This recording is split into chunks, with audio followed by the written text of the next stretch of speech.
The snow rests pale on the naked metal of the shacks around me. The pastel paint stripped away in ugly patches. The rusted iron underneath leers orangish red at my intrusion, like 1,000 fiery eyes in this suffocating whiteness that is all around me. There's no one in this deserted little town, this island in the endless sea of the ice and capricious cold. There's nothing else around for miles, it seems. I am all alone here.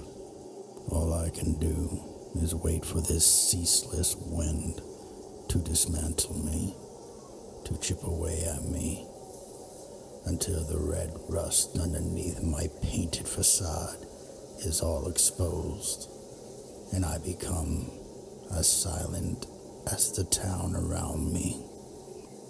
I press myself against the side of the shack to get out of the wind, whose shrieks and murmurs fade ever so slightly as I hide. Slowly, I ease myself onto the porcelain white ground and draw my knees to my chest to protect the waning heat in my core from the lashes of the cold. No louder than a whisper, I'm sure I have imagined it. My name called from across the village, sounding as if it was shouted, but the wind rushing through the squat houses almost stole it away before it reached me. I stumbled to my feet, heaving my body upward and craning my head toward the voice.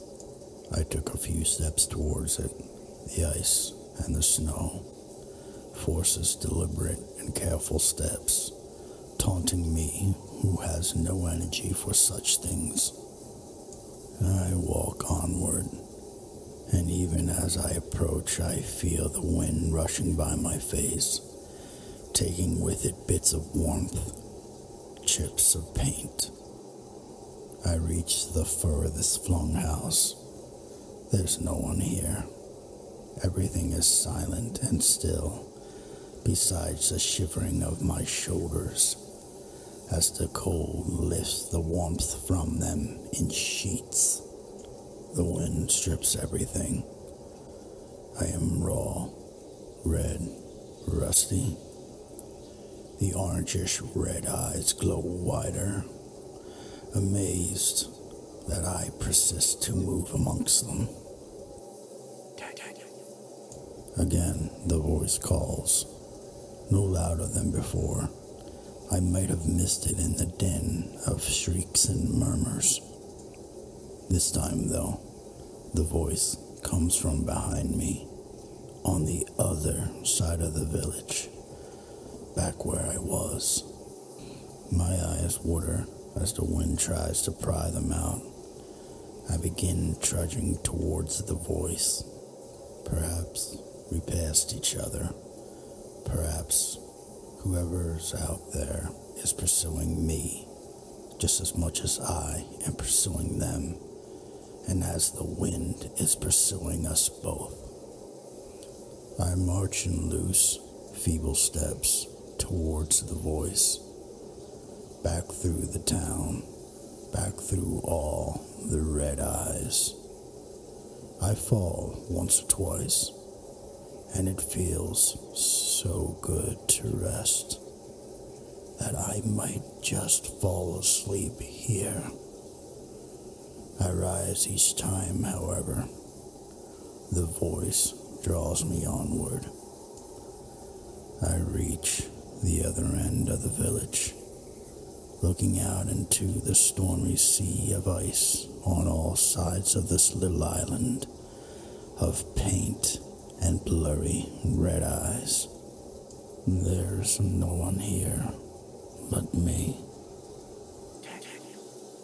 The voice calls again with muffled insistence, no closer than ever. Somehow now, from the opposite side of all the decrepit shacks, it beckons me.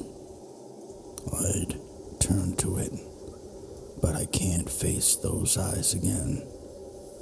And I'm so very cold, and it feels so good to rest.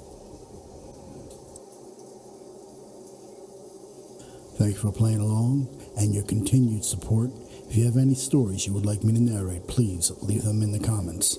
And don't forget to like, subscribe, and hit that bell icon. And remember, if you hear a sound in the middle of the night, don't go investigating.